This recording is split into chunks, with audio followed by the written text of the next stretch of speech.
of her successor as First Lady, Melania Trump, in his column for the Daily Mail. Referring to her recent appearance on The Tonight Show with Jimmy Fallon, Morgan accused Michelle of letting herself down with her comments and suggested that she was stooping to new lows in an effort to sell even more copies of her global best-selling book Becoming. On the show, Fallon showed Michelle a picture of her and President Barack Obama boarding Air Force One for the last time after attending Donald Trump's inauguration. "Can you just walk me through?" Fallon began to ask before Michelle cut him off by saying "Bye Felicia," in what Piers Morgan described as a sneering tone. For those not familiar with the term "Bye Felicia," it is an unflattering term which originates from the character Greg, played by Ice Cube, in the 1995 cult comedy movie Friday. In the movie, the character of Felicia is an annoying girl who is constantly begging and trying to borrow things from other characters.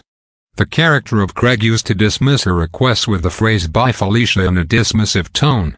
The phrase has now also been picked up by the Twitter generation, with the phrase being widely used to dismiss unpleasant people you really want to avoid.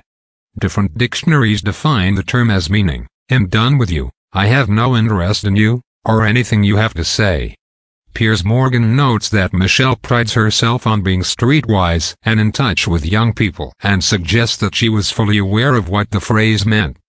With the similarity between the names Felicia and Melania, Morgan suggests this was a low and unnecessary slight to the new First Lady, and went against the long-standing convention that First Ladies don't attack each other because they all know how hard the job is. If this wasn't humiliating enough for Melania, Morgan then suggests she went even further by mocking the gift that Melania gave her at the same event. As Morgan put it in his article, she said then the Tiffany's box, and crunched her face into an expression of withering theatrical bemusement to laughter and cheers from the audience and Jimmy Fallon. The box contained an expensive Tiffany's picture frame and was, as Morgan pointed out, similar to the gift that Michelle gave to Laura Bush, wife of George W. Bush, at the inauguration of her husband Barack. "What I find hard is to admire is Michelle Obama's decision to now publicly mock, denigrate and ridicule her successor," commented Morgan.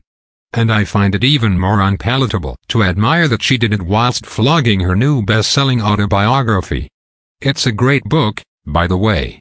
It's no secret that Michelle and Melania don't get on, but there is no reason they have to," he continued.